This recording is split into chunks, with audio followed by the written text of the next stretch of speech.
From the desk of Headmaster Elvas to our future student, it is with great pleasure that I am writing to inform you of your acceptance into the halls of Breckroot Academy. This is likely the first time you've heard of our noble academy, and that is not by mistake. Breckroot Academy is a long-established school for adults showing a natural aptitude for the arcane and the unseen. We do not choose students based on applications or standardized tests.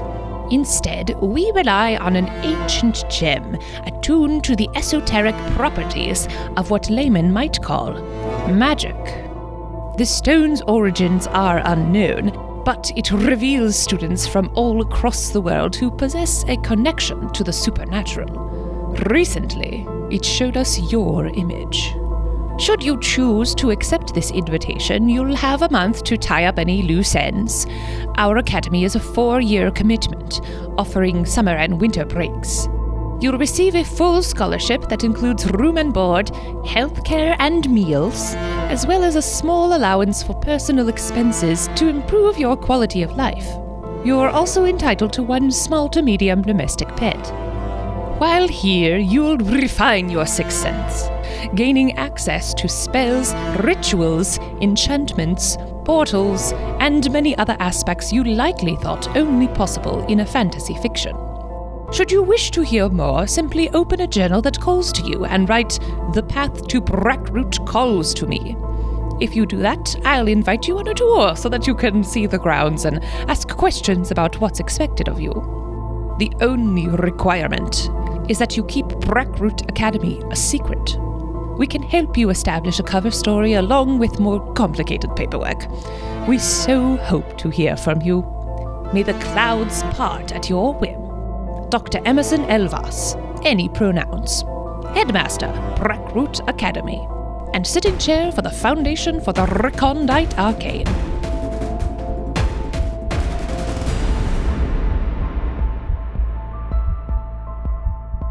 Oh,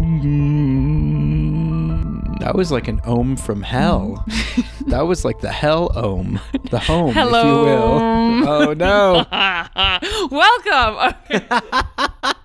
What if that's just how we start? I think we could start with that, honestly. This is the vibe that's going to be happening. Yeah, it's just us. We've lost the two reasonable ones. They left us alone. This is what happens when Fab and Christine take over the feed. Pew, pew, pew, pew. Hi, welcome everybody. My name is Christine. And I'm Fab. And we are 2 of the 4 cast members, business owners.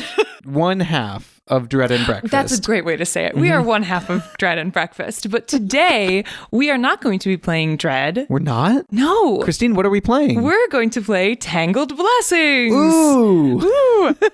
Tangled Blessings is a game created by Cassi Mothwin, who is an indie TTRPG creator, writer. She's just very prolific in the space. Cassi has created such games such as What Crooked Roots, the Sticker Game, Clean Spirit, among others. And she put out a call on Twitter not too long ago asking for creators who make streamed or recorded content if they would be interested in doing a playthrough of her newest game, Tangled Blessings. So that is what we were doing here today. So hopefully you will enjoy this playthrough. If you do enjoy it, it is February as you're hearing this, which means that the crowdfunding campaign for Tangled Blessings has kicked off. So we'll include a link to that in the episode notes. Please go check that out and support the project. In the campaign, there is a level that you can pledge to where you can receive a print copy. There's going to be a limited number of those. Otherwise, the digital version is coming out in April. That's very exciting. Yes, we're very excited. So thank you to Cassi Mothwin for making this game available for us to play. We're very excited. But Christine, yes, what is Tangled Blessings? I'm so glad you asked. Tangled Blessings is a Magic Academy horror RPG for 1 to 2 players. So this can be a solo journal game or, like we're doing today, a partner game that uses tarot cards to reveal your fate. Ooh. So we're keeping the theme of us playing an RPG that requires something other than dice to play it. I guess we are. I never put 2 and 2 together, but yes, there it is. So along with not requiring dice, the game is inspired by dark academia, ghost stories, and graduate school, the scariest of them all. Especially, I think, as Marissa would attest. That is true. I believe would attest to that. Oh no, Marissa's not here to tell us anecdotes about the grad school experience. Well, I think she's editing this, so maybe she can insert one here if she so desires. Yeah. Oh, it's me, Marissa, speaking to you from the great beyond as I edit this episode. Ooh, spooky. Okay, shit. One of the scariest moments of grad school. There was this one time where I had a paper due the next day that I hadn't finished because I was writing a bunch of other papers. So I sat on the couch and did not move for 14 hours straight writing this paper. And I drank this shitty off-brand energy drink to stay awake. And whatever was in it made my bones start to tingle. Like I could feel all of my individual bones and they were just vibrating inside my body. And it was like in the middle of the night. I want to say around 3 a.m. I don't know if it was because I was high on caffeine or sleep deprived, but I started hallucinating and I saw these like horrifying spider people made of shadows crawling out of the fireplace, all while I was writing a really lovely paper about Shakespeare. But I got an A, so I guess it was worth it. Anyway, enjoy the episode. Whoa, I'm going back to the ether. Woo. Wow, that was terrifying. The core mechanics for Tangled Blessings are based on the ENnie-nominated Anamnesis game by Samantha Leigh. Featuring a wizarding college, wandering specters, assigned houses, curses, devil's bargains, and more supernatural flavor, Tangled Blessings blends horror and the fantastical to help players craft a story that spans their time at the Academy, culminating in one final showdown against their rival. So like we mentioned, the game only requires a deck of tarot cards and a way to record the story. So that can be journaling, it can be having a conversation, it can be recording a podcast like we are doing today. I was just going to ask, Christine, does this podcast count as our recording? You bet it does. The game centers around your time at Brackroot Academy, which is a secret wizarding school. So let's just do a little bit of background about the Academy and then we'll jump into our characters. Yeah. Nestled in the shadows of the surrounding mountains is Brackroot Academy, a centuries-old institution built around the Speaking Gem. The history of the Speaking Gem is hazy and unreliable, but some stories suggest it used to call to pilgrims in dreams. By the time a pilgrim reached the Speaking Gem, they were weary, old, and without any resources to understand why the Speaking Gem called. The Speaking Gem also inspired ghost stories, alleging that the gem was cursed.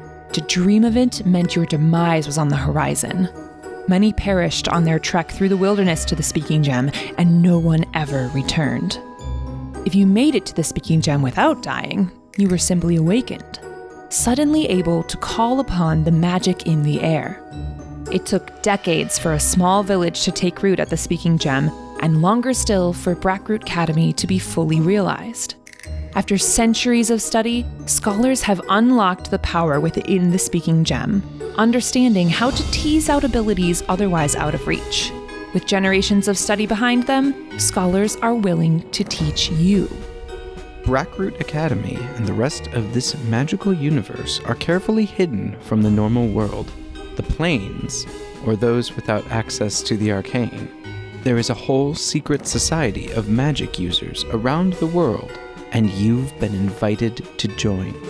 Within this magical society, you'll find turmoil, secrets, stolen power, envy, regret, alliances, and pawns all coexist. For now, you are just a student. But at the end of your studies, you may find yourself wrapped up in a lot more than you bargained for. Let us begin. Let us do that. Fabrice, would you like to introduce your character? I would. The part of Fob this evening will be played by Gregorius Witherspoon. Ooh. He, him. So character creation for this game is actually very simple or incredibly complicated if you decide to make it that way. You only have to answer 5 questions. You can answer them, I believe, with as much or as little detail as you want. The first one you already know, my name and pronouns. The second one, how did I receive my letter from the headmaster? I said that it flew into my office on the wind and it was invisible until it entered my study. Ooh. The other thing that's asked is, what loose ends did I have to tie up prior to entering into this magical school? And my loose ends were, I am a graduate student at a prestigious college. I am trying to get my PhD in paleontology. Excellent. Unfortunately, my PhD degree will have to go on hold because I will be going to this magic school instead. What do I hope to gain from becoming a mage? I hope to gain the ability to live an abnormally long life and also possibly travel back in time to see dinosaurs. Oh, ooh, Mhm. yeah. Mm-hmm.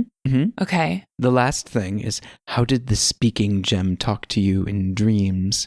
And I said I would dream of dinosaurs and they would take me back to their nests, and their nest would have fossilized eggs that were made of crystal, which I guess turned out to be the speaking gem, and it would say, it would call to me.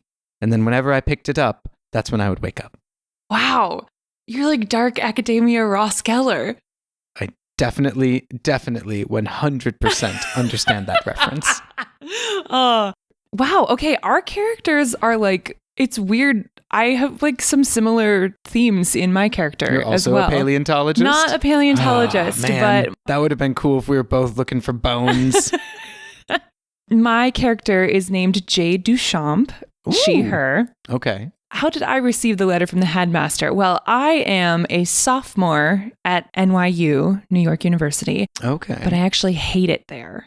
Oh. College just really isn't what I thought it would be. It's really expensive. I'm having a hard time in the city. Okay. Not what I thought it was chalked up to be. And Yeah. at the end of my sophomore year, I decided that I was going to spend the summer at a co-op farm, like working and living Nice. at a Okay. farm Yeah. in upstate New York. So I have been gone all summer and just came back to a giant pile of mail on my bed that my roommates had thrown on there throughout the summer. So I don't actually know how the letter arrived, but it was just in this giant pile of mail when I Cool. came back from the farm. Okay. What loose ends did I have to tie up? Well, I had to explain to my roommates why I'm moving out of our apartment so suddenly. And that conversation did not go super great because Oh, you were helping to pay the exorbitant I was helping rent. to pay the exorbitant rent. And now all of a sudden I'm gone. So they're not too happy, but I didn't really like those bitches anyway. So we're already cutthroat in this game. Yeah, We're yeah. already okay being... Jade is here for herself. Okay. Burnt earth. Salt the friends. Some other loose ends, namely unenrolling at NYU because now I'll be attending Brackroot. And lying to my parents about where I'll actually be going to school because they definitely think that I am still at NYU. Nice. And I am not because Oh. this is a secret school. That's true. No one can know. And our program is 4 years, right? Yes, it is It's a 4 4-year years. program. We get a summer and winter break. Yeah. What do I hope to gain by becoming a mage? Direction. I am one of those people who has never really been good at one thing. Nothing has really stuck. And so this seems like an opportunity that found me. So I'm hoping that maybe magic will be the thing that I am good at and I will find my direction and my path in life. Okay. I wish you all the best. Well, thanks. That's funny you say that because I think we're going to we're be rivals. Yeah. We'll get there. I can be pleasant about being your Yeah, rival. I you can know. wish you all the best, even as I'm stomping you into the I ground. wish you all the best. I know, I really do wish you all the best. It's just that I am going to come at you with everything I've got. Good, good. How did the speaking gem talk to you in dreams? When I was at the farm, any time that I had off, I would go hiking and camping. anytime I went on one of those trips, those dreams that I would have while I was out in the wilderness were always the most vivid. And I found that often people and animals, mostly animals, would speak to me in my dreams and speak very specific words and phrases to me, and I would wake up with them echoing in my head. And so I believe that those are the words of the speaking gem. So we created our characters in, I would say, roughly about the same amount of time. Yeah. I made a goof bone boy, and you actually like have a person. Why don't we start playing? Let's do it. The first task or first part of the game is to determine your house assignment. The houses are not enemies and require each other to operate in harmony. Despite this, conflict does arise, sometimes with violent ends. Students learn their houses by touching the speaking gem and sharing aloud the symbol it shows them. It's possible to lie about what you see, but the speaking gem will always know. So we can lie and get into a different house? Like we can just do that? I mean, the speaking gem will always know, though, and that's the source of magic. So do you really want to go against the source of magic your first day at Brackroot? I choose the world. I am all houses. So we have taken the major arcana cards 1 through 5, put them into a small pile and shuffled them. So now we will each pull one card to learn which house we've been assigned. What if we get the same one? I had that thought too. Let's reveal to each other. Ready? Okay. 1, 2, 3. Oh, we pulled the... No, I pulled the Emperor. I'm one below yours. I pulled the Pope. The Hierophant. Interesting. Wait, no, I pulled the Hierophant too. No, you didn't. I'm lying to the speaking gem. Okay, so Fabrice pulled the Emperor and I pulled the Hierophant? I don't know. In Italian, it's Il Papa, which I like. I pulled the Papa Arcana. Daddy? Yes, I pulled Daddy. Daddy Arcana. Anyway. Would you like to read? I will. Ooh, House of Spires. The spires are only safe in their tower because of the panthers who keep guard. The House of Spires represents the connection blades, pens, and spirituality share. While members of this house may only show interest or aptitude in one of the represented icons, they are a full member of the spire. Students in this house often carry at least one or more of these marks: empathy, isolation, or judgment. This dorm is in the high tower. Ooh. That's fun. I get That's to look mysterious. We're emperors. We look down on people from our gilded castle. You and your PhD over there. Yeah, no, I didn't get it yet. I'm trying. Oh, that's true. That's true. I'm hoping. Christine, what's your house? I am in the House of Elements. Oh, that sounds cool. Elements are the wildest of the quintet, but they maintain control with help from the spires. Oh! Got you! The elements symbolize excess and power, but together they represent the strength of unity. Students in this house often carry at least one or more of these marks: cleverness, hunger, or negligence. This dorm is under the school, but furnished with enchanted windows that overlook the neighboring mountains. That's awesome. I think that fits my character pretty well, too. This is all very good. Yeah. Also, I didn't realize this, but the panthers that keep guard of the spire is another house. Yes. So all the houses are really interconnected. I like that. That's very cool. The other 3 houses are the House of Celestials, the House of Dahlias, and the House of Panthers. Ooh. Cool. Very nice. Okay. All right, everyone. Now we get to discover our rivals. So we are each other's rival. I've discovered you, Christine. Excellent. I always knew it would come to this.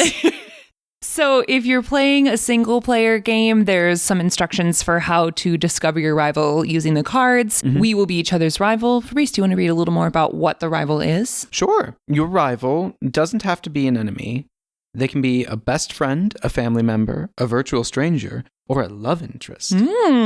Spicy. So we would have started at the academy at the same time. Oh, and we're both prodigies. Ooh, we're both prodigies. Both of us. I like this. I do like that. While we could work together, the Magical Society has given us both a challenge. Whoever bests the other in a one-on-one exam at the end of 4 years will ascend to a high status amongst the mages. You'll never want for anything, and you'll be a well-respected and influential figure for years to come. Should you fail, your future isn't as certain. As a prodigy, you are afforded opportunities that others might never have access to, and therefore, you can assume you'll likely at least find a respectable position after graduation. There is something else to consider, though. You may attract the attention of more sinister forces. Ooh. Think about your character. What's motivating them to win this challenge against their rival? Gregorius. Is it Greg for short? Greg for short. Okay. What's motivating you to win the challenge against Jade? I was thinking of that. I could see it where the kind of magic that Greg wants to do in order to recreate dinosaurs or like go back in time to like witness them. I don't even know if he necessarily wants to like make a dino, because that would be kind of hard to cover up. If I could like go back in time and like study them. Magic is cool, but magic is like a tool towards more knowledge. What I'm trying to do anyways. Yeah. So if I could even just go back in time and like study them, I could see that being a thing that only like influential and powerful mages need. Yeah. And in which case Greg is like all in, gonna stomp you, trying to get that. So I don't know. We could still be friends, but still having to go for it. Yeah, I think it would be interesting if like we are friendly with each other and like maybe it's a sort of thing where we met in like orientation or something and like became friends, and then as we've started we've learned, oh no, you're the other good one. You're the other prodigy, but I like kind of like you, but I have my own motivation to want to win and best you. Yeah. I think that Jade's motivation is that like she started this thing already. She's so good at it. It's so clear that she has this path to like really be great. And so she's like, okay, well, this is it. Yeah, this is the thing that you're excelling at. And I'm not going to let you get in my way. Like, It's great that we're friends. We can be friends, but like eventually I'm going to have to best you. Yeah, okay. Then in this space that we're making, the time travel magic that Greg would need in order to go back in time to study the dinosaurs doesn't exist yet. And that's why I need to get this like upper echelon. So that you can work on like, time travel magic. So I'm able to like have the resources to like actually study. That's good. Does that make sense? Yeah, so I like think that the magic bureaucracy is like controlling what kind of magic is and isn't studied. Like what do we prioritize? Because we can't prioritize everything, obviously. That would be crazy. Yeah. That would just be nice. And this game is about tangled blessings, not nice blessings. I see what you did there. Right? Okay. Choose your specialty. Choose an area of intuition or skill where you always shine. Maybe you've never had a problem with pointing out poisonous plants. Oh, I like that. Maybe you can predict the words and melody to a song on the first listen. Maybe you've always found it easy to persuade a salesperson into giving you a discount. Maybe you're fantastic at painting portraits, even though you've never taken an art class. Or maybe you've never been sick. Essentially, this is how magic manifested around you in the mundane world. You shaped something without knowing. I have an idea. Okay. I think that Jade has always had like a really deep connection with animals.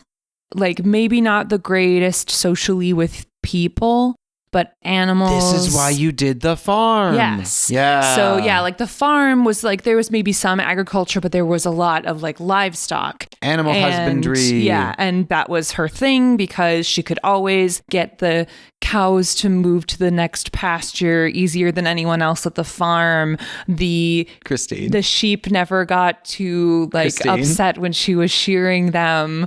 Christine. What? Could she get the cows to move? Yes. I apologize that I kept going because that's really good. Damn. This is what you get when it's just us guys. Here I am just like crafting this whole character and you're like, but I have a pun. But I have a pun. But Christine, my pun. I'm sorry. I apologize that I almost left that pun in the dust. It was very good. But yes, Jade has an innate understanding with animals and they respond well to her. Greg. I liked the song one. I like that because one time someone played for me a mashup of Mariah Carey's All I Want for Christmas Is You, and they told me it was a mashup, but they didn't tell me what the other song was. And I was like, is it Welcome to the Black Parade? And then Welcome to the Black Parade started playing. Oh, and wow. I felt like a god. Okay. I don't know if that's Greg, though. That's just me wanting to do that. I mean, that's fine. Yeah, Because maybe like, when you're studying and the bones, you got to listen to some good music. When you're studying and you got bones, and the bones and like you do as a person. It's a very thrilling field, but like I get the sense that it's probably a lot of like boring. Oh my gosh, this thing, boring. So like maybe Greg listens to a lot of music to like get through the slog of I like that. Studying and stuff. Greg is secretly also an audiophile, but like he's an audiophile, but he's an audiophile without any money, so it's really hard to be an audiophile. But yeah, okay. No, I like that. I'm gonna steal out of the book. I hear the first couple notes of a song and I can hum along to it like perfectly without issues.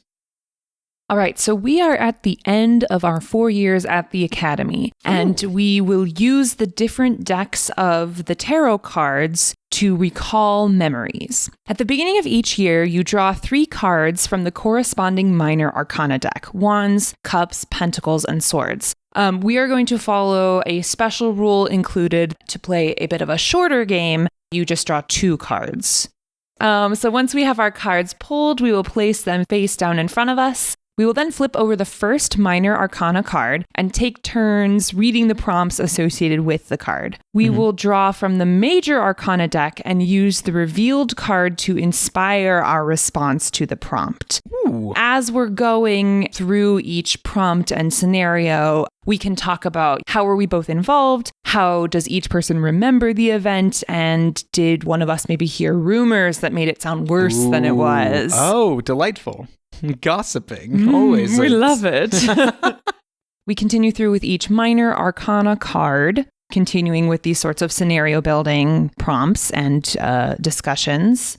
At the end of the game, we will use all of the minor arcana cards for the final exam. So we'll have 8 small decks total. Like I mentioned, after you flip over your minor arcana and read the prompt, you then pick a major arcana to kind of help flavor your response. Oh, okay. The major arcana can represent a slew of factors.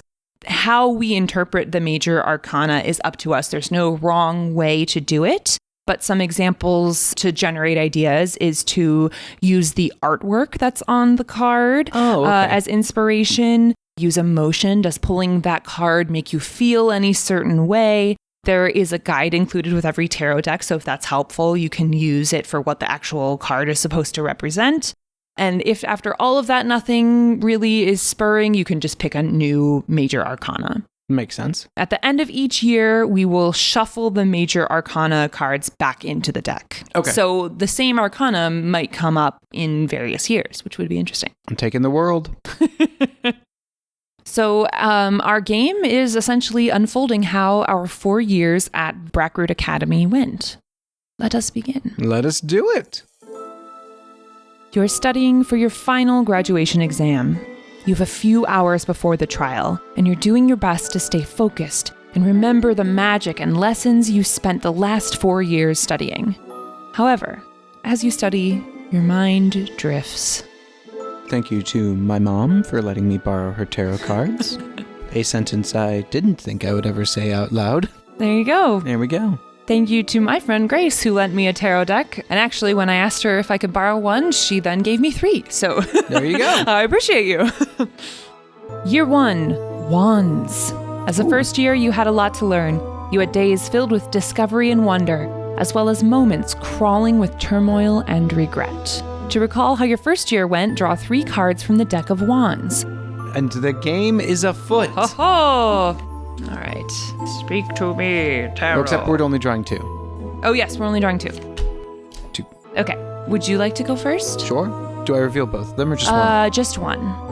Ooh, I have the 9 of Wands. Ooh, the 9 of Wands. All right. Why don't you read your prompt for us? You and a partner gave a presentation on the alchemical properties of marble. But afterwards, your partner told everyone that you didn't contribute to the project. The other students in class shunned you and refused to hear your side of the story. To prove your knowledge of the subject, the instructor required you to give a second presentation. Your solo presentation went over well, but the other students still seemed disinterested in working with you. What did you present over? Who was your original partner? And why do you think they lied? Ooh, I like that I know that they lied. Huh. I mean, I kind of feel like maybe I was your partner. Was it you? Was it Jade? Okay, it was Jade. if you think... No, I like that. Because I feel like we should be involving each other in the prompts. Yes, yeah. Not necessarily as much as possible, but at least certain, yeah. And in first year, like, we decided that we met at orientation and it was good, and maybe this is like the start of friction. This kind of does kick off the rivalry. Mm-hmm. Yeah, we're going from like 0 to 60 real fast. All right. So what did you present over? So what did I present over?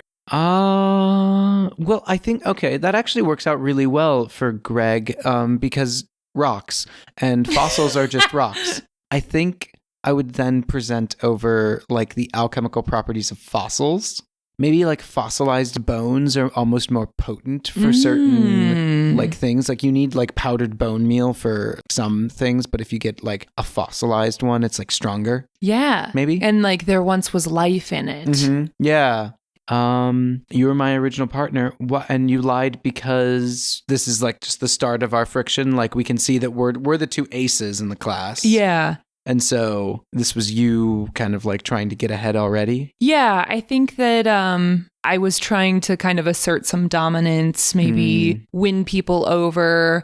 I'm not really great on like the social end of things. And so maybe this was my attempt to like take you down a couple notches and like elevate myself. Okay. So I think maybe is there like some equivalent of like, what was that one social media Yik Yak? That's like very like central. Maybe there's like something like an that. Equivalent of that for our.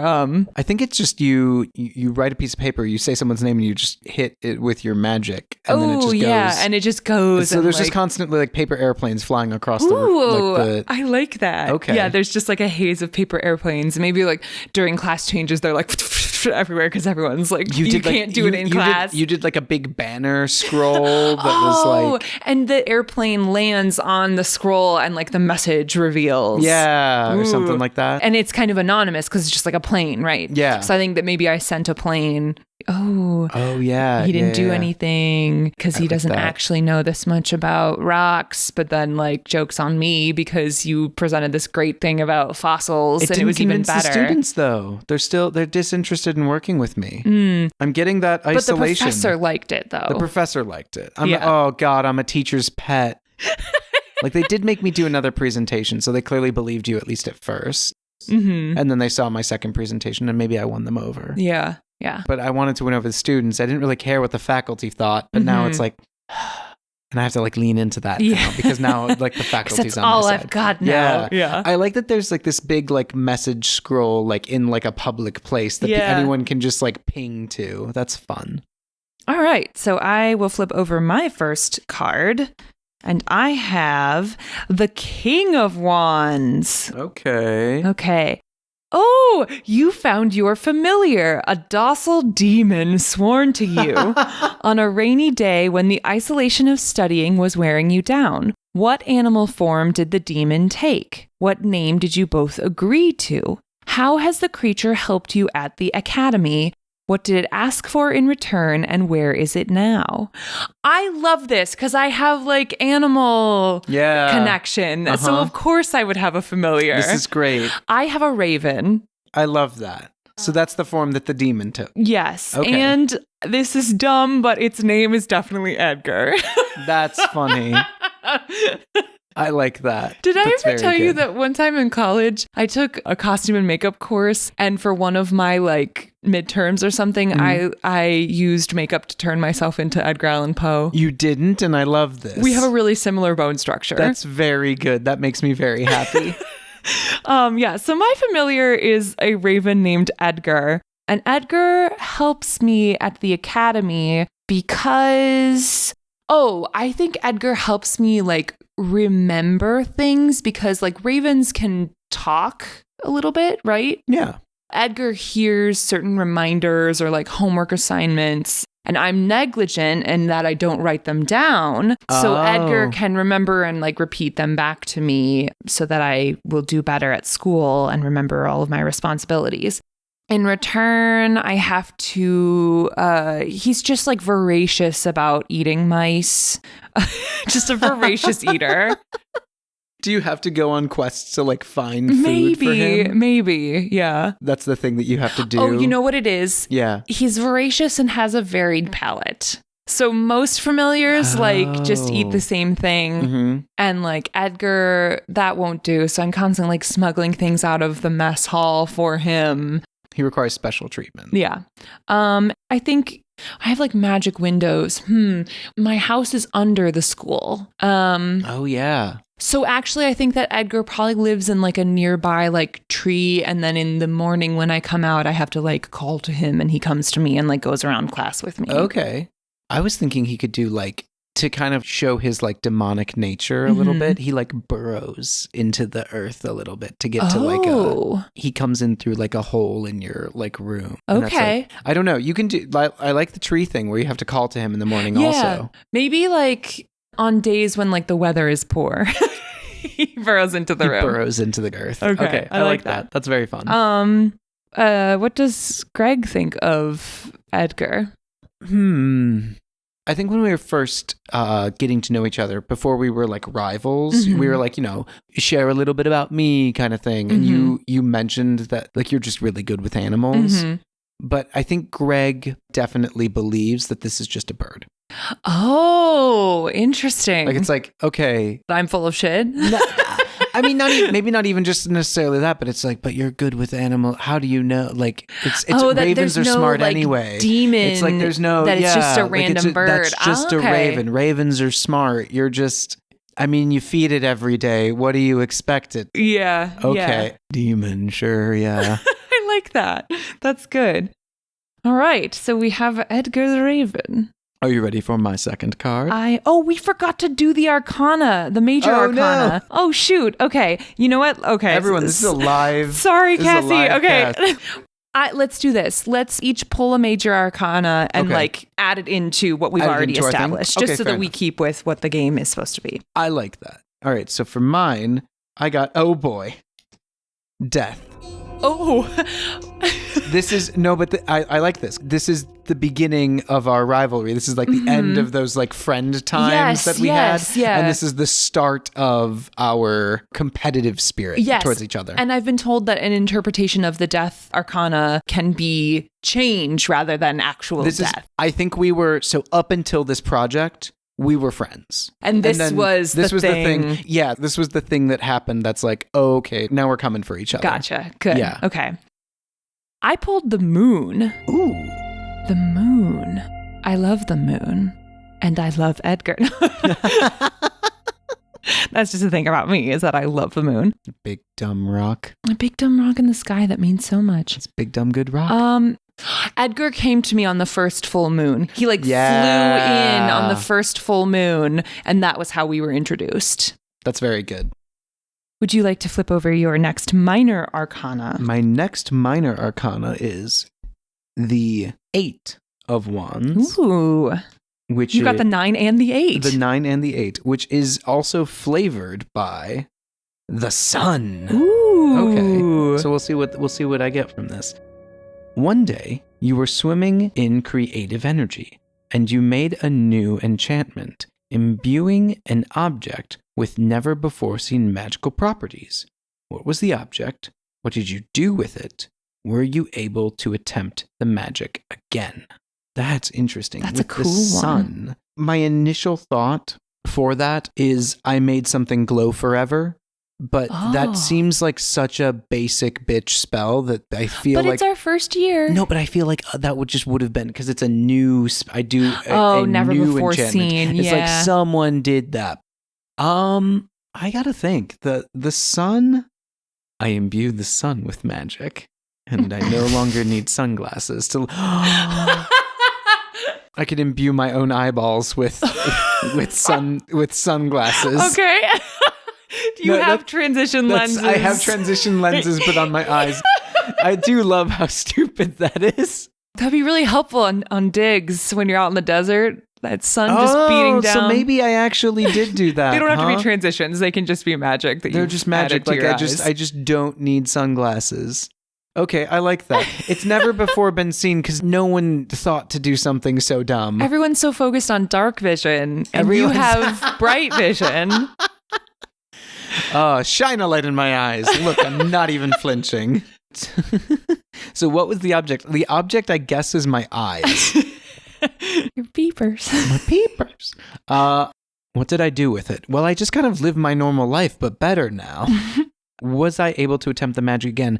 I could, but I don't have another student volunteer because of the botched project. Yeah. The student body is against me. Yeah, and were you trying to get somebody else to let you try it on them? Well, because everyone, that's such a, look, guys, I did a magic thing. Mm-hmm. Look, I don't need sunglasses anymore. It's like, proof? And it's like, I could do it to, and everyone's like, no. Yeah. I think also like I maybe would try and continue to like undermine you and be like, what the hell? Like, why is he trying to augment our eyes? Like, don't you think that's weird? Like, what if it goes wrong? He's going to blind you. Like, yeah. It's called bright vision. Everyone knows that's silly. You want to see in the dark, right? Yeah. I like that. Also, everyone looks more attractive when they're wearing sunglasses. So like, whatever.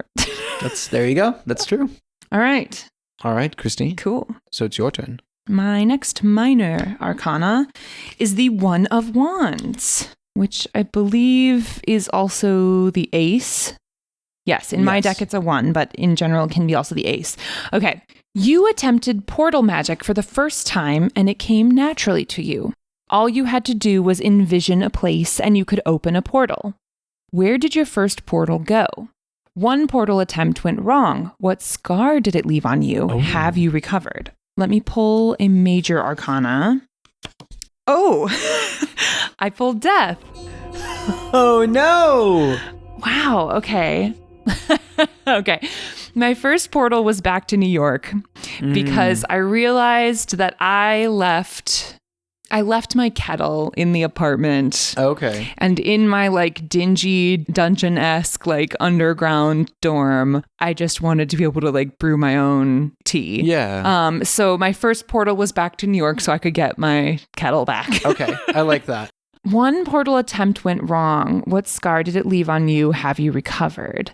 So I'm thinking about with this death card, like the fact that my life changed when I came to this school. So I would probably, maybe my portals would be interested in going back and seeing like what my old life is like now without me. I think, wow, this is really dark, but like maybe. I was just going to say, how dark do you want to get, Christine? Yeah, maybe I'm just going to go with it. Yeah. But I think one of the times that I was trying to portal to New York, I ended up in like a really bad area. Yeah. And just got like in a scuffle or like a mugging of some sort, caught up in some sort of like violence wherever I was, like wrong place, wrong time. Absolutely. You walked in on something already happening. And then, good. Yeah. Yeah. You just got like pulled into it because like fights just kind of like spread out. Right. So I had to kind of fight a little bit in order to get out of that situation and then portal back to Brackroot. So I think I have like a knife scar maybe on like my upper arm and it's healing. Did we fix it with magic but your arm still hurts or something? Like phantom pain maybe syndrome? You know what? I was probably trying to do too much magic too fast and that's why I went wrong. And so I wouldn't want anyone at the school, like faculty, to know about it. So it's a secret injury. Yeah. I'm trying to think like probably somebody would know some sort of healing spell, but there's still a scar. Yeah, because you had to get like the student med service, not like not like the official like, nurse. Yeah. So that's my portal adventure. Okay. Great. Nice. How do you remember that happening? I think what I remember is kind of like the rumor that's been going around about it. Because both of these are you trying to go back to New York. Mm-hmm. So people think that you have a reason to go back there. And because we're in school and people are like, oh, well, you obviously have someone back there that you're like trying to see. Okay. Even though we're supposed to have like cut ties there's rumors in the student body that like you haven't actually done that. What do they say about the person who I'm going to see? Is it like a family member, a lover? I think it's like a lover. Okay. Because I think that's spicier. Okay. So I still have a lover back in New York. That is the rumor. Yeah. And really, I just wanted to go get my kettle. Yes. Okay. But of course that would spill out into yes, yeah. like this like that's hilarious. Yeah. I love that. I think I'm okay with this rumor because it makes me seem like more mysterious and desirable than I actually am. Okay, so now we shuffle our major arcana back into the deck, but we hang on to our wands cards for later at the end. Okay, year 1 is complete. Year 1 wands. As with most schools, you have a break between your first and second year. How did you spend your downtime? Did you miss having access to magic, or did you remain at Brackroot Academy? What did your rival do during this time? How did I spend I think I spent it studying, and I would almost say that I think I remained at Brackroot Academy. Yeah, I think I would have stayed just to keep studying. I'm really like putting my nose to the grindstone kind of thing. Yeah. I think I would have stayed as well. Ooh. And I think we stare daggers at each other in the library every day. Yeah. Oh my gosh, I love it. I think I would have stayed, although then people would think that I don't actually have a lover in New York if I didn't go to them. How badly do you need that rumor to stay? That rumor could die. Maybe you had a falling out. Oh, that's true. You know what? And then that would like garner sympathy towards me. So yeah, like I think pretend to have a breakup. I pretend to have a horrible breakup with my lover, and so I stay at Brackroot for the summer. Really, it's because I no longer have anywhere to live in New York. And I can't go home because I just don't want to be around my family. Well, no, they'll ask questions about school. They'll ask questions, and I'm very like independent. So I tell my family that I like can't come home from the city because I have some sort of job to help me pay rent. But really, I just stay at Brackroot and I'm just like dicking around all summer. What do you do when they offer to come visit you? I just tell them I'm really busy. That's savage, and I love it. And I think also like I am good at magic, and so I like being at school. Yeah. Like it's an environment this is like your thing. where, yeah, this is my thing now. I feel good here versus like in the city, I didn't feel good. Brackroot's in like a foresty, mountainy area, so I'm probably doing a lot of camping. Okay, cool. So you're actually like taking the summer off kind of thing. Totally. Okay, yeah. cool. I feel like Greg isn't as much. Like, that makes sense. Yeah, I feel like Greg is like knowledge. Yeah, like nose in the books all summer. Are you doing research? Yes. Yeah, because that type of time travel magic doesn't exist yet, unless the prompts tell us otherwise. Is this independent research, or are you working with faculty at all? I want it so bad to be independent research.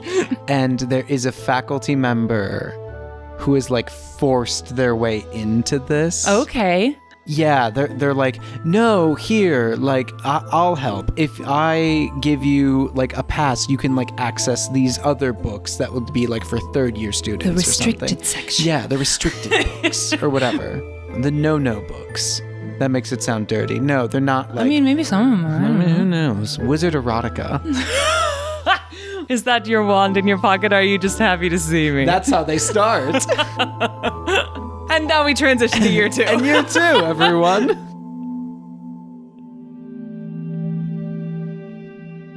Year 2, the Year of Cups.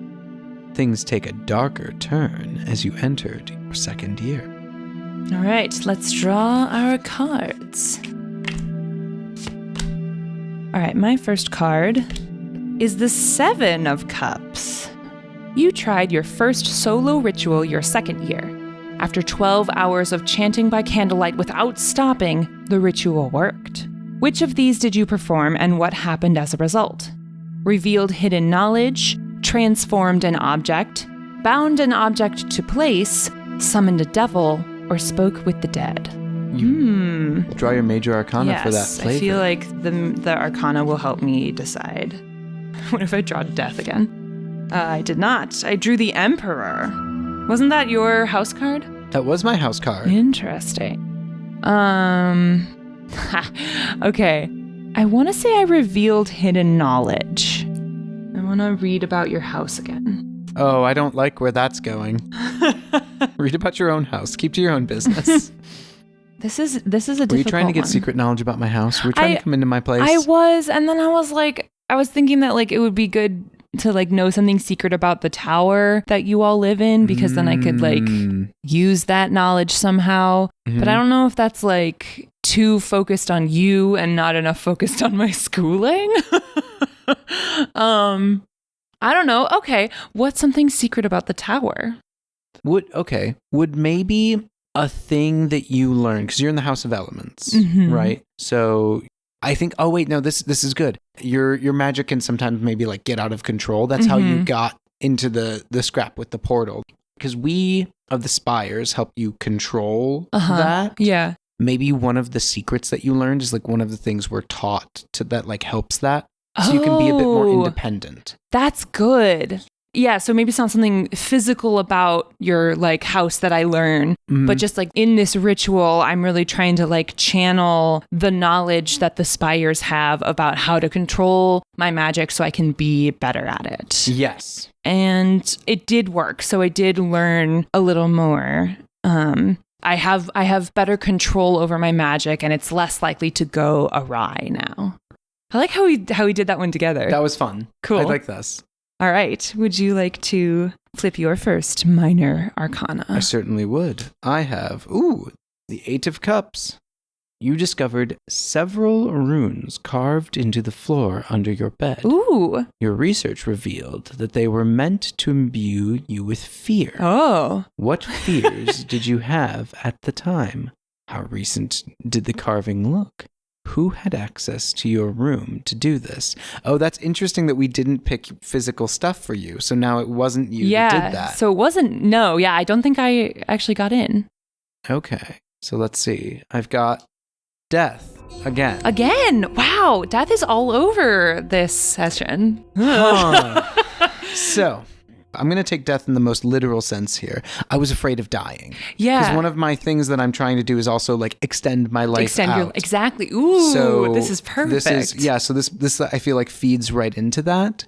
Who did this though? I don't know, but I definitely told them that you were afraid of death. Because that would be something that I might have shared in like our first couple weeks. Yes, in like orientation when you're like getting so deep with your new college friends. Yeah, when you're like cry what at are you 3 afraid of? Yes, I think you would have confided that in me, and now I'm using it against you to tell somebody. Yeah. Who did I tell? I want to introduce a thing. Okay. I want to introduce a secret underground thing. Like a tunnel? No, like a society. Oh, okay. So you told someone. I mean, you didn't necessarily maybe know, but they're a member of this this group, this organization that's trying to like foster or like control the future of like the hierarchy of wizard magic people. Oh, mages. Okay. Is this like a student society, or is it something larger that has also enlisted students that are at Brackroot? I think maybe it's like larger because like the wizards are like everywhere. Yeah. But like it has to, we all start here, so it knows that like this is where to like, this is the recruiting zone. Okay. So I think you told someone like that, and because you're clearly top of the class with me, but only one of us can be top dog. And so they're betting on you. Wow, okay. And so they're trying to like fuck with you. And I didn't know that this person was in this thing. Yeah, you don't know about this. What's this society called? Oh, shit. The Shitsters? The Shitsters. I don't know. Let's, you know what I'm going to do? I'm going to pull an Arcana. Ooh. To try and figure that out. I pulled Temperance. Now, Temperance does have an angel on it who is pouring water from one cup to another. However, it did look for a second like a wavy sword. How head up ass do we want this society to be? My thought with angels is always to go for like seraphim, so that they could be like the seraphic society or something like that. Are they called like the seraphs for short? They could be called the seraphs for short, or the sans serifs font for short. It's sans technically. Oh no. Sans. I think maybe they just go by the 6. The 6. Because, like, 6 winged angels. Okay. Yeah. So the 6, they're trying to rewrite the hierarchy of wizarding society. Yes. It's like the Illuminati, but not the Illuminati. Like the Wizard Illuminati. Okay. And I accidentally told them that you were afraid of death, and now they're sabotaging you with these runes because they want me to be their, like, kingpin or whatever. Yeah. I don't know about kingpin, but I don't know what that word means, so. Oh, that's like boss. Oh, okay. They're like figurehead. It's like if they can get you on their good side. Oh, because I'm destined for greatness. One of us is destined for greatness, so they're hedging their bets on you and sabotaging me. Okay. Cool. And how recent do the carvings look? I think fairly recent. I think of like a fortnight ago. Something happened. Yeah. A fortnight is a mystical amount of time. No one knows how long it is. It's 14 days. As I said. Shall I flip? Let's do it. The 10 of Cups. Ooh. Oh my gosh, this is incredible. Okay. This is perfect. Your favorite professor was ousted from the academy after it was revealed that they had ties to an association attempting to gain control of the school. Before they were escorted away, they entrusted you with a small sealed chest. Who was the professor? What did they teach? How did you get the chest open? And what did you find inside? Okay, so this is definitely the person you told about me being afraid of death, right? I actually no. I think this is just someone else who's like higher up in the 6. Oh, okay. And like they got ousted because it was revealed that they had ties, but like I don't think anybody knows how high up they were. Okay. And they gave me a small sealed chest that oh, you know what it is? I think I had another dream where I received like a very strong sense of a word. When I received this weird chest and it was locked, I like spoke that word to it. Ooh. And it opened. And so TBD if that was actually the gem or if it was like some spell from someone in this. Someone like someone inceptioning you. I don't know. Okay. But it opened the chest and inside is like the manifesto of this society. I think probably it's like the manifesto was in there and then like information about like basically offering to me to join the society. Okay, like here is a quick brochure trying to get you in, and then also our 400-page textbook of what we believe and why. And then like instructions on like if you would like to join, meet us at this place on this night when the moon is 3/4. This tape will now self-destruct. Yes. So is this like you told someone who told this teacher who was able to get someone else to write shit under my bed. Mm-hmm. And then somehow it was the teacher that was found out. Yeah, or like they did something else, or something else was unrelated or like to the another bed professor observed them doing something that was like not above board. And so maybe they put a bug on him.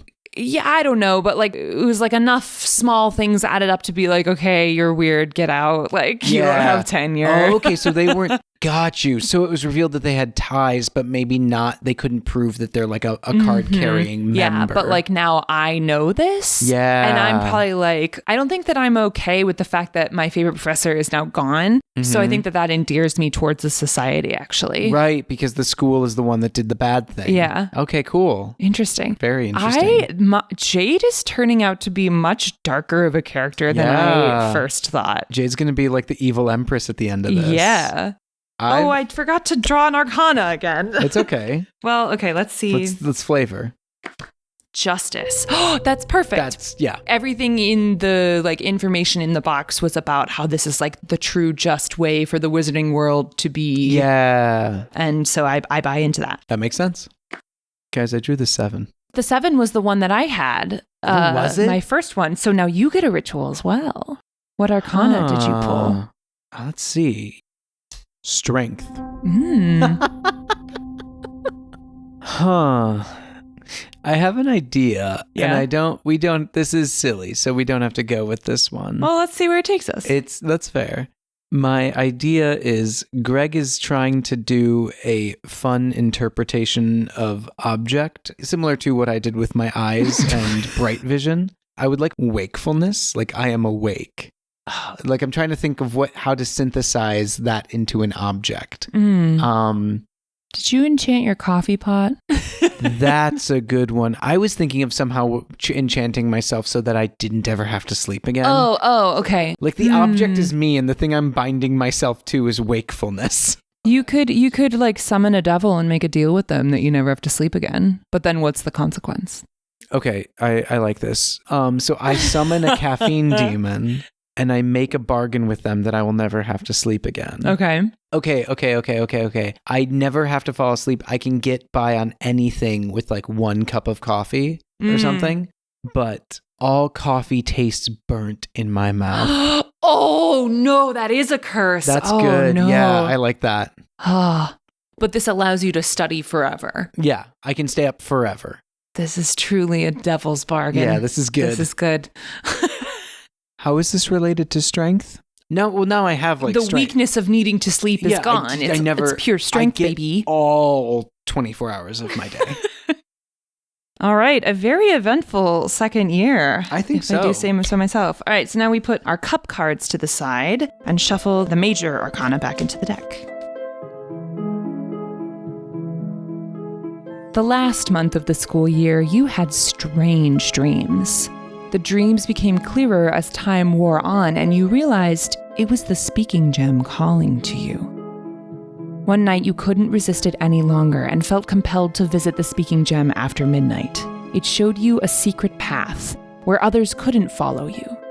Your rival arrived the same time you did. You both touched the speaking gem simultaneously, and it said, "What you seek is hidden in the Grand Rotunda." The Grand Rotunda rests on a natural platform near the south end of campus. Did you visit the Rotunda, or did you let your rival go alone? If you visited, what did you find hidden in the Rotunda? Was it something you could take? Or was it a door? Or was it an idea? Or was it a person? Or was it a view? Once you learned the secret path to the speaking gem, you could visit it whenever you wanted. Ooh. I wonder if we went together. We went together. I think we went together. What did we find hidden in the Rotunda? Draw Major Arcana? Yeah, should we both draw one? Let's both draw one. Okay. Oh. Did you also draw the tower? No, I drew the world.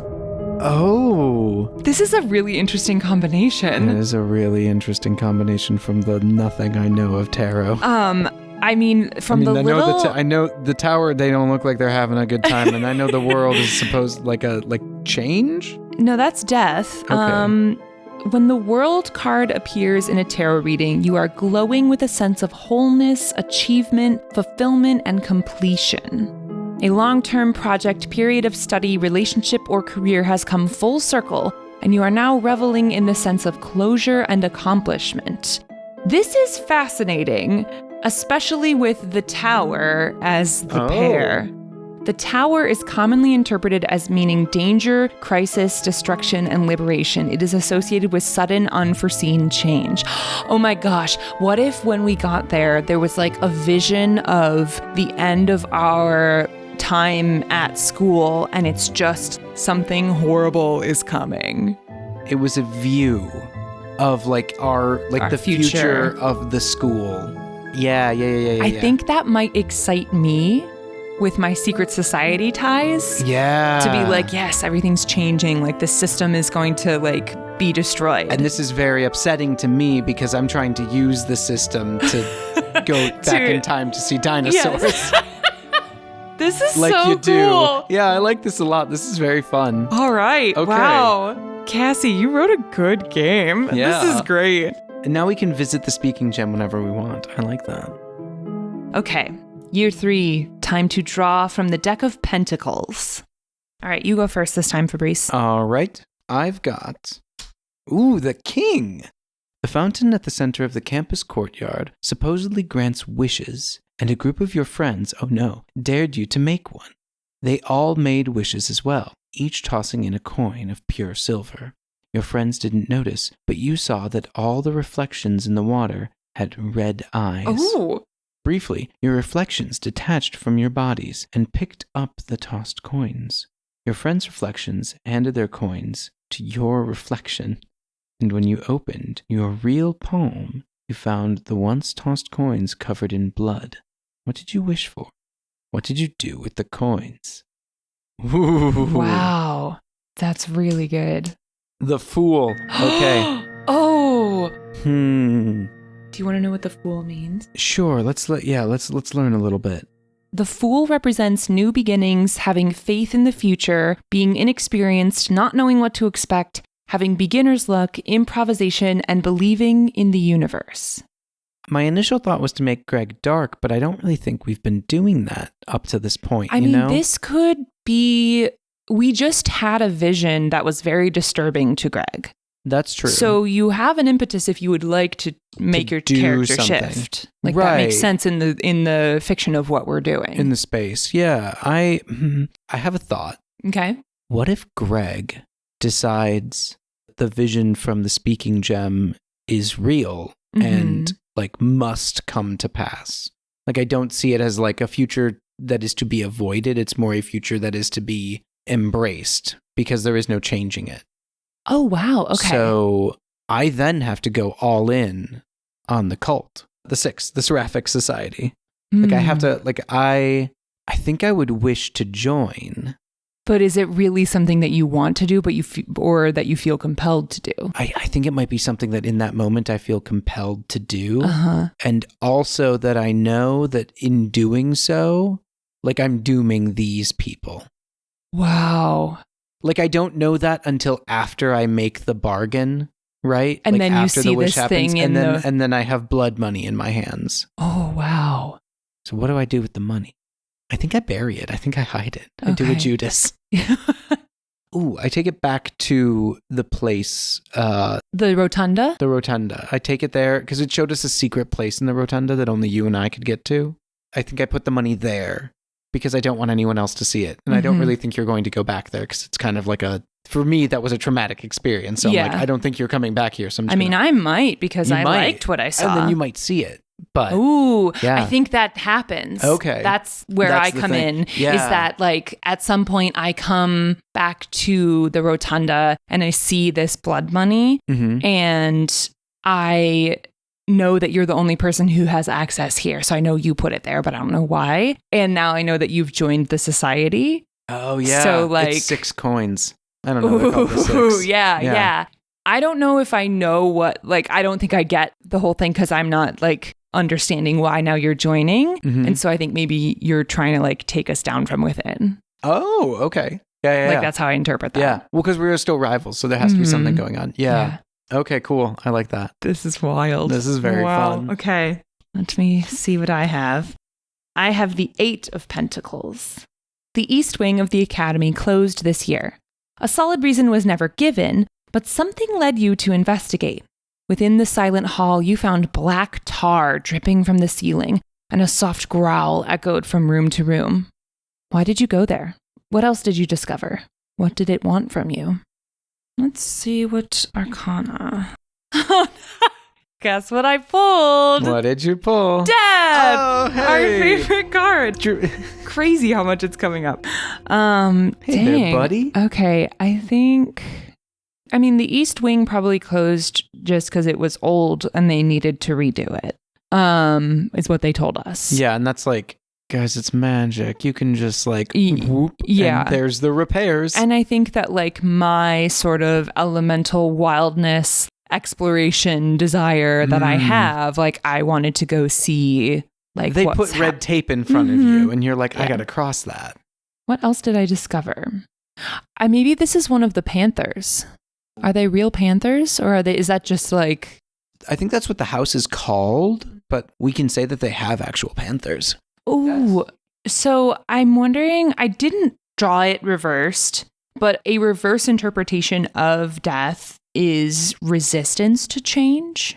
I'm going to kind of interpret the world a little bit. When it says like the panthers guard the tower, I think that the House of Panthers does have like actual panthers that they can like conjure. Maybe I went to investigate this hall, ran into one of these panthers and like took it as a sign of like there's something being protected and like guarded here that like maybe is a resistance to the secret society of some sort. And like, I've discovered this, and I've discovered the coins that you left at the rotunda. And that increases my like fear and paranoia. Yeah. Something is going on. There's something going on. There's another secret. I keep having these encounters, and like, whether or not this panther there is true that there's something like brewing against what we're trying to achieve in the six. Yeah. That's how I'm interpreting it. And so I'm just growing more and more like wary of you, wary of others. I've seen this vision, but I think that there's something that's trying to stop it. Okay. I like that. I think the East Wing being closed doesn't affect me much. Mostly because I spend most of my time in the library studying. Maybe this sense of paranoia leads me to like confront you. And so maybe we have like a verbal altercation at some point where I'm like, I'm on to you. I know what you're up to. And I'm like, reading? And you're like, eye twitching. Like, yeah, eye twitching. And maybe I like threaten you in some way. Okay, yeah. I'm turning very, very dark. You're being very aggressive. Yeah. And I'm like, okay. But then I also know, I also have like, I have like regrets now.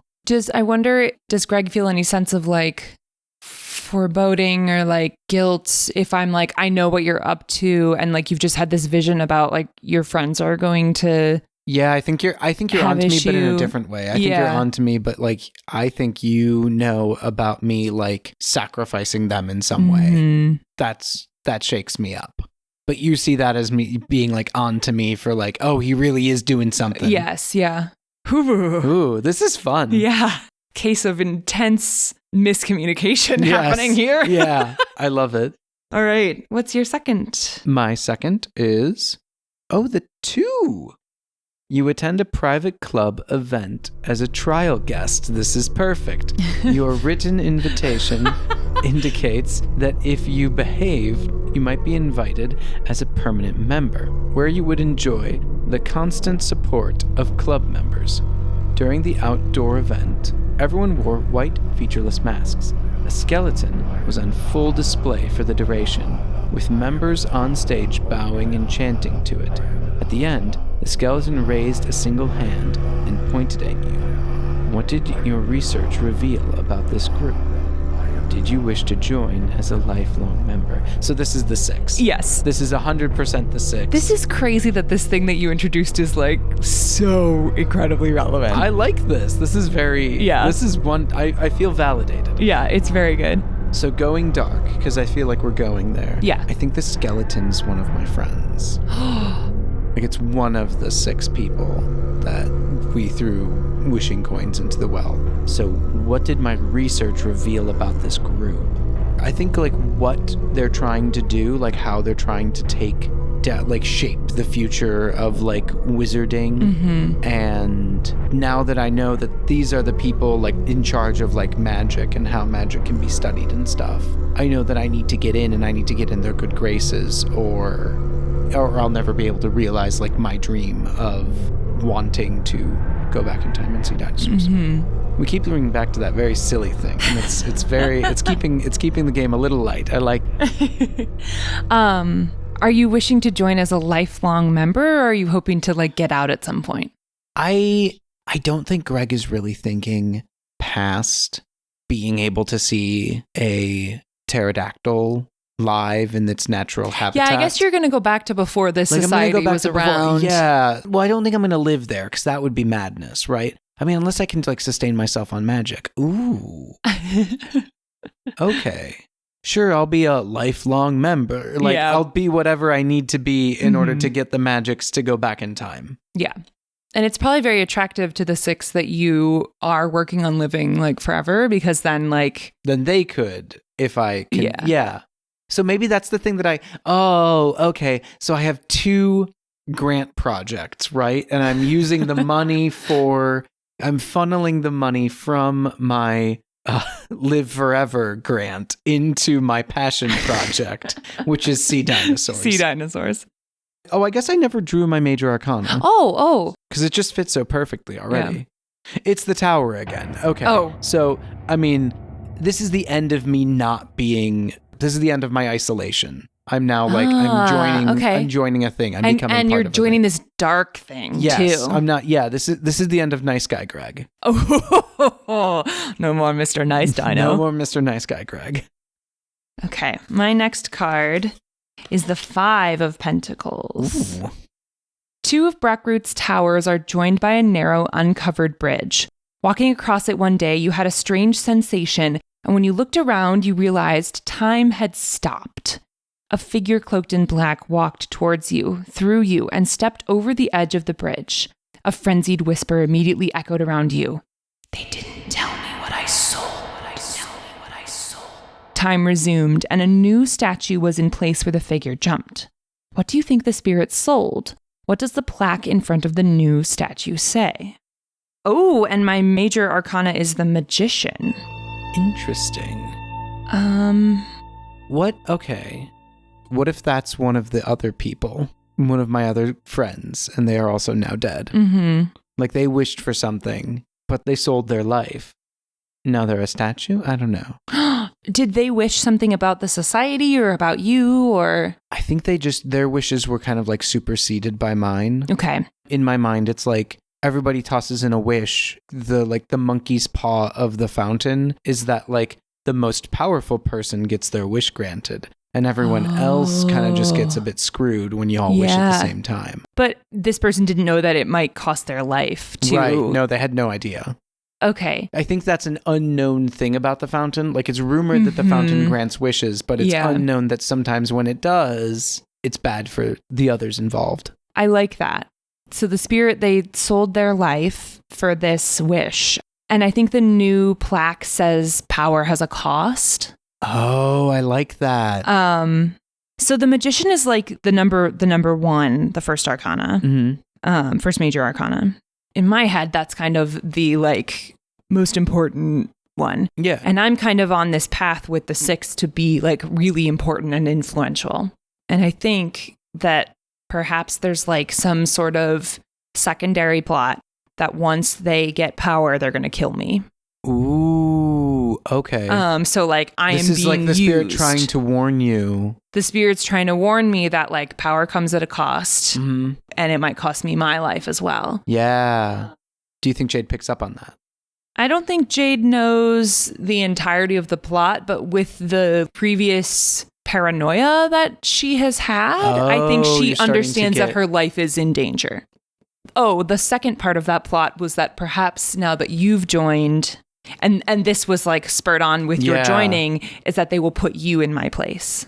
Oh, okay. Do we think that their actual goals are probably such that they don't really care which one of us is in power or wins in our duel or our battle at the end?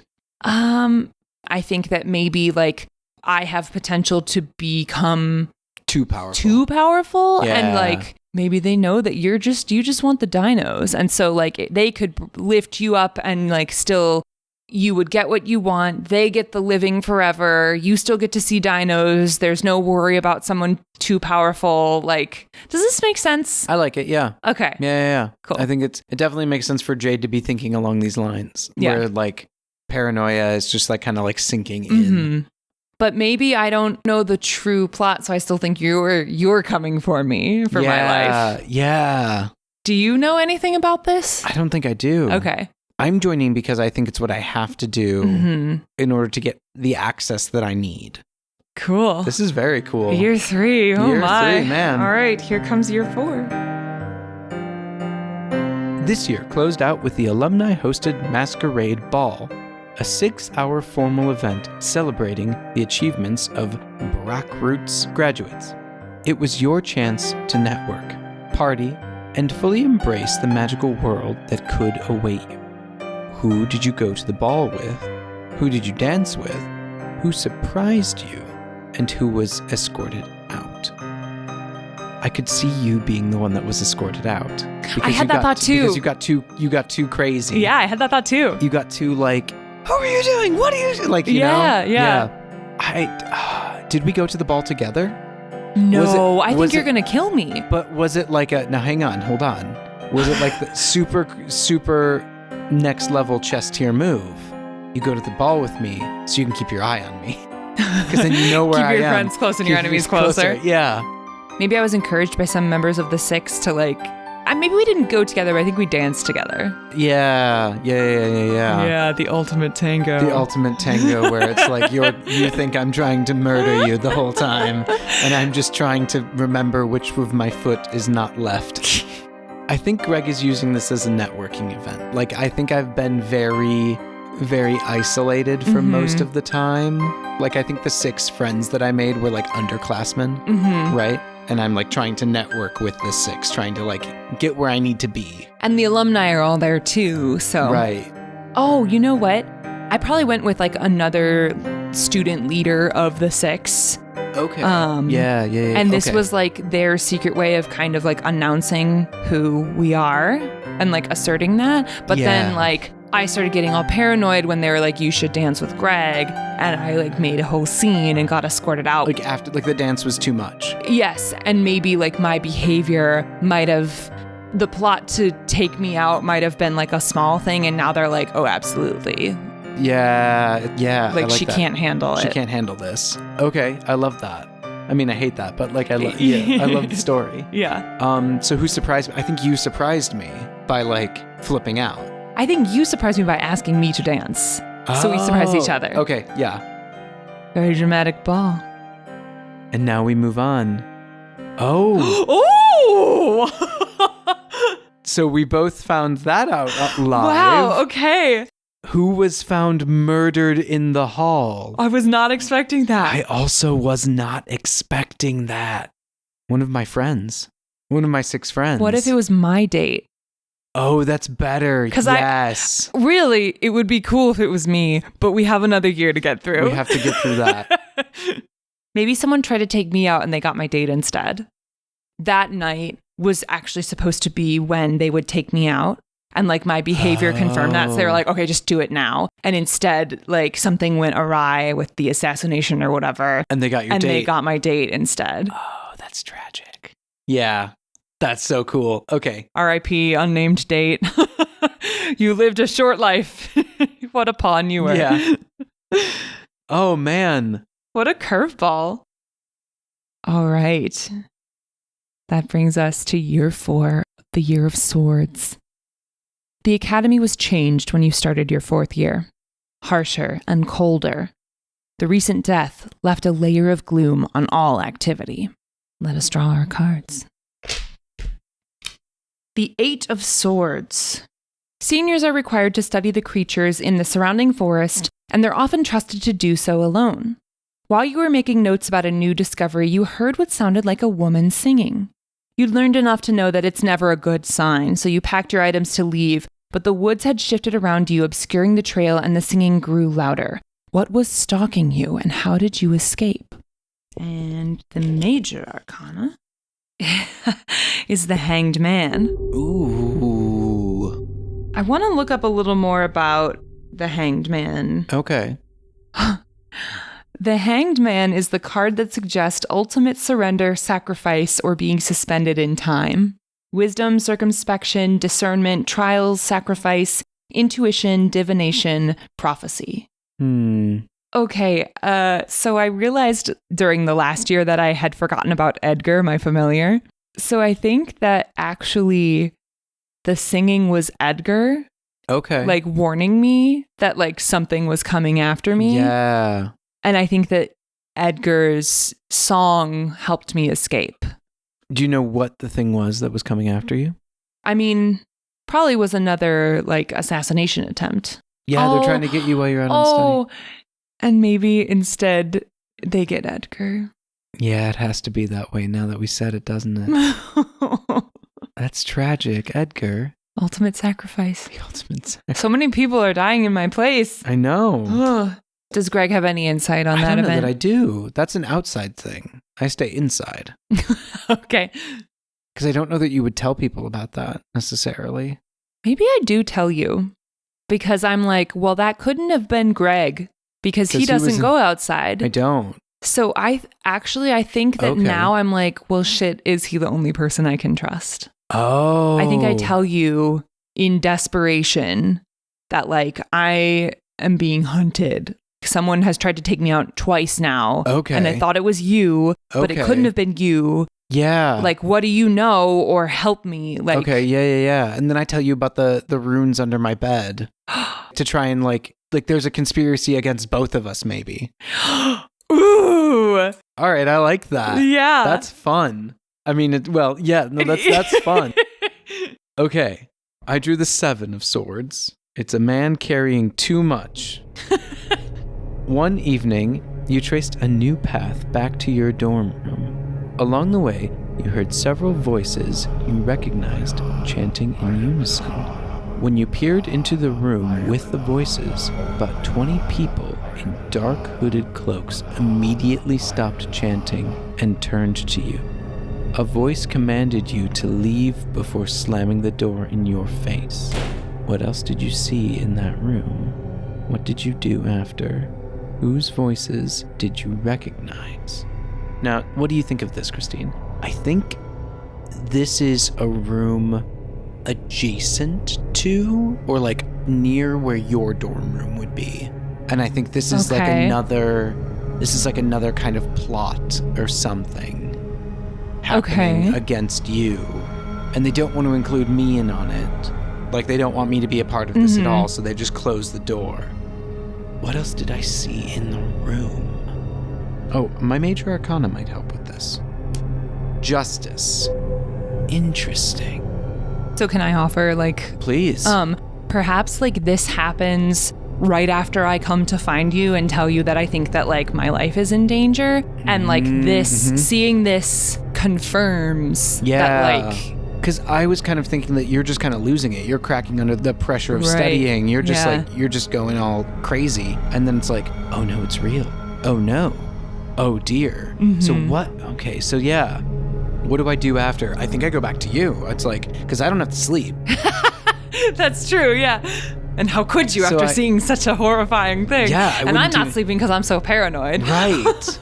Okay, yeah. So I make us terrible, terrible, terrible coffee that tastes great to you, but horrible to me. Yeah. And I recognize I'm trying to think of like whose voice did I recognize?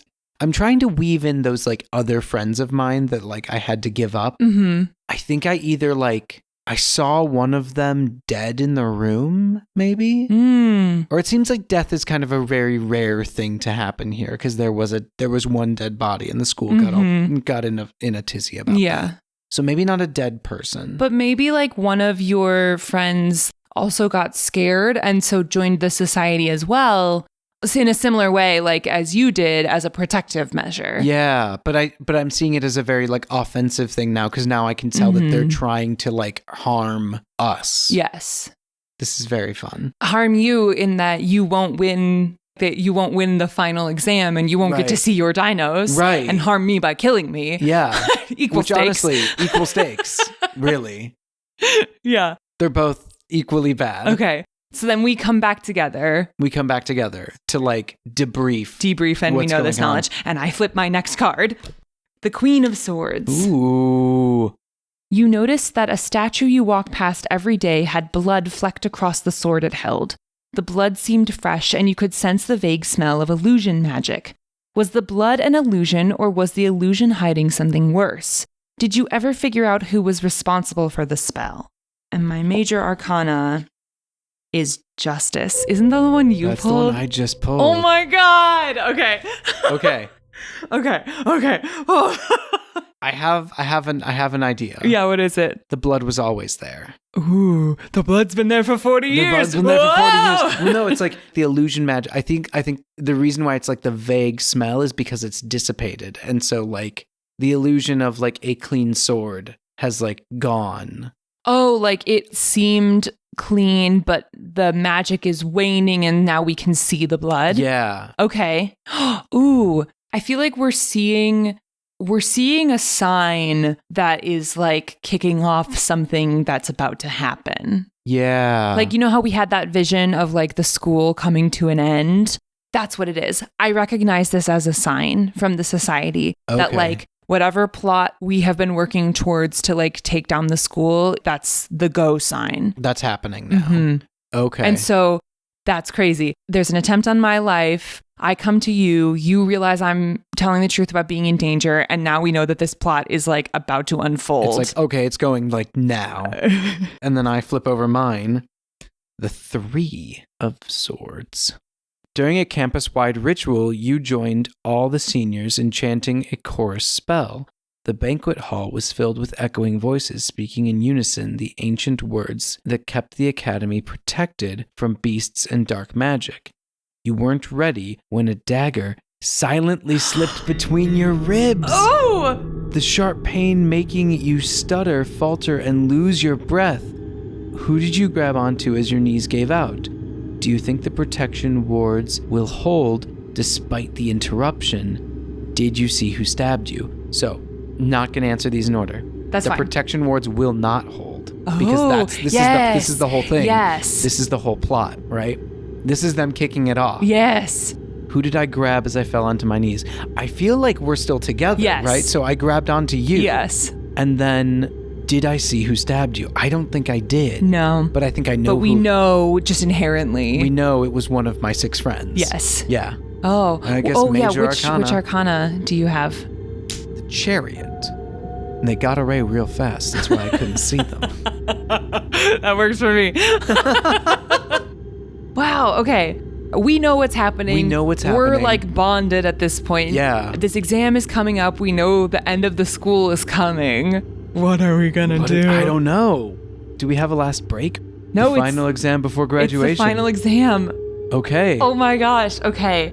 Wait, am I stabbed for the final exam? I think you're probably fine. But like, I think that I don't want this anymore. I don't really want this either. Greg just wants us both to get through this. Yeah, I think Jade does as well. But we have to battle each other. And we still have to battle each other.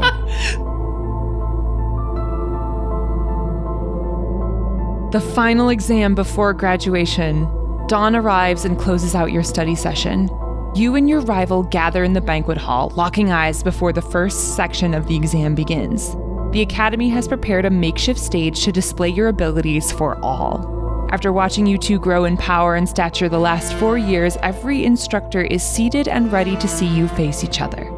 Mages from outside the school are in attendance too, as well as current students. Everything has led to this moment. Will you be bested by your rival, or will you prevail as one of the greatest students this academy has ever seen? Do you feel like you've studied enough? Do you trust your rival to play fair? Are you nervous? Do you even want to win? I think we're both nervous. We're both very nervous. Because now I don't trust anyone in this room. I don't trust anyone either, except for you. Except for you. Do you trust your rival to play fair? I mean, yes, you're the only person I trust to play fair. Yeah, but I don't even know what playing fair means anymore. Do I feel like I studied enough? No, because I don't know how to stop this catastrophe. I think we realize that like we have to do this, and I think that we're just gonna like let the exam happen. Like, don't try and flip it one way or another. Don't try to throw it. Like, we're just gonna let it happen, see what happens, and like trust each other to deal with it together, whatever comes. I think what we're doing right now is we're the person looking over the other person's shoulder to make sure that like, I got your back, you got mine. I'm watching the people behind you to see if they're fucking around. And we have to battle and each other at the same time. while we're, yeah. Okay, amazing. Oh my gosh. Oh. The exam pits you and your rival against each other for the duration of 4 complex tasks. Part 1. Spells and Curses, the Deck of Wands. A showcase of wand flourishes, magical tethering, control of the mystical energy, and the caster's will. Part 2. Potions and Tonics, the Deck of Cups. A showcase of disciplined elemental and organic manipulation to display a fundamental understanding of alchemical formula. Part 3. Rituals, the Deck of Pentacles. A showcase of arcane concentration and geometry, using runic and other lost languages to manipulate time, speak with the dead, and other complex magical tasks. Part 4. A duel against your rival, the Deck of Swords. A showcase of dexterity, patience, endurance, innate magical talent, and the ability to predict your opponent's next moves. All right, so each part of these exams, we will use each deck from each year of study and essentially flip over each one, and whoever has the higher card wins that part. If you win the first 3 parts, you win the exam. You can tie for any part of the exam. There's not a tiebreaker. It simply means that you and your rival are equally matched in the field. If you win the first 3 parts, you win the exam. Does your rival still want to face you in the duel anyway? It's their right. Once you finish scoring, proceed to graduation outcomes. All right, so we just have to face off for each part. Okay. All right, so let's start with the first year, wands. All right, we shuffle them up. And you just flip them over we and just flip see. one over. All right, are you ready? Yes, I'm ready. Let's do it. 1, 2, 3. I had the king. 9. Damn it. Oh, okay, so I win for year 1. You win for year 1. All right. Okay. Year 2, the year of cups. This is crazy because like we only have 2 cards, so depending on how you shuffle it is, that's just that's just how it goes. Ooh. Okay, ready? Yep. 1, 2, 3. The 7. The 8. Oh. I narrowly get you Wow. on potions and tonics. All right. Year 3, pentacles. 3 pentacles. This is the one Greg really wants to win. The rituals. Ready? 1, 2, 3. 5. 2. Ooh. Okay. So I've won 2 and you've won 1. It depends on the duel. We must duel. Ready? 1, 2, 3. The queen. 7. Oh. So I won. You win. Ooh. What does this mean? I don't know. Graduation exam outcomes. I have won. Congratulations on your victory. The cheers of onlookers roar around you as the faculty and headmaster swarm your spot on the stage. A ceremony following your win thanks your rival for their participation, but all eyes are mostly focused on you. You're peppered with questions about your research, your abilities, and your greatest achievements. You can't seem to catch your breath as the crowd surges around you. Someone whispers an incantation in your ear. What happens for you as you lose? You lose. The headmaster and faculty rush to congratulate your rival. Visiting scholars clap your rival on the back, celebrations surround you. A ceremony that follows calls the exam honorable and commends you on your spirit.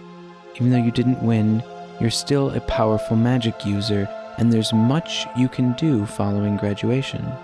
As you're thinking on that, an instructor asks you for a private word before slipping you a card with only a strange symbol on the front. Where does the magic take you next? I think the incantation was like a death spell. And I think this is the moment where I am taken out and the symbol on the card is the symbol of the Six, the Seraphic Society. Yeah. And you are now installed as the leader, and like the rest of the plan proceeds and the school is overtaken, and we couldn't stop it. I like that, but that's so sad. It is. It's very sad. Oh, Jade. It is an ending. Yeah. I was trying to figure out how the symbol fit in, but yeah, I think Greg is like unwillingly like swept up into this, and it's just like the school is irrevocably changed. But ultimately, you have the power you need to go back and see dinos. Shit, that's really bittersweet. Yeah. Are we continuing the dread theme of where Christine's character always dies? I guess we are. Oh no. Christine, you're typecast now. Oh no. Oh, wow. That was great. That was great. I had so much fun. Me too. I really like that this is structured that, like, I know very little about tarot, and I still felt very at home using this deck. Did look up a few interpretations, but also pulled other inspiration just from like the card itself. This felt like a very inclusive space. Yes. And I love the way that each year just like descends further into the darkness of it. Like, yeah. It was done in a way that like you kind of slowly like traverse into those waters, and really it brought a very dramatic turn for our story. Yeah. I could see it happening for others too. I really liked that. And I also really enjoyed how a lot of them seem to like loop back and like include elements of previous ones. Mm-hmm. It didn't seem like we were having to like cut something from like whole cloth each time. It felt like we were able to like build. It felt natural to be able to like build off of them. Absolutely. It was very fun. I've played several solo RPGs and I thoroughly enjoyed this one. This was really very fun. Not that we played it solo, but like... And I could see it translating to just be a solo thing as well, and still being just as fulfilling of a creative process on your own journaling as it was for us when we had two people building the story. Yeah. And that's really neat that it has that flexibility. I really do enjoy and appreciate that. And I could really see this being something that I would play in like a library. Just like go sit down, bring some cards. Yeah, and absolutely. like a pen book and just go. And just go. Yeah, because you don't need anything except for a deck and a journal. Yeah. And I guess the PDF on my computer. Yeah. But if I get the physical copy. Yes, with the crowdfunding campaign that's happening now. We're so good at that. Yes. Also, like, we've played through this now. I would totally replay this again, either by myself or with someone else, because there's plenty of prompts. So I'm sure we would get a very different story each time. Oh, yeah. Which really, I mean, that goes to show Cassie's talent, her writing talent, and ability to put a game together that is incredibly replayable. Yeah. I'm perusing the back. We didn't even use the faculty or staff generator or the student generators. Oh, wow. And I'm just like looking through those. Like we kept it, I think, mostly focused on ourselves. I think in a more solo experience, I think I would be wanting to rely more on these tables to help me make other people with which to like play and like interact with. Yeah. I really appreciate that they're there and they look very good. Yes. I also really appreciated the world and the lore and how it was just enough like sprinkling of flavor to really get your ideas going. And then it kind of like got out of our way. It wasn't like constraining us to anything. Like we built this whole secret society for this school. And that felt supported by prompts too. So that was really cool. Yeah. Thank you so much to Cassi Mothwin.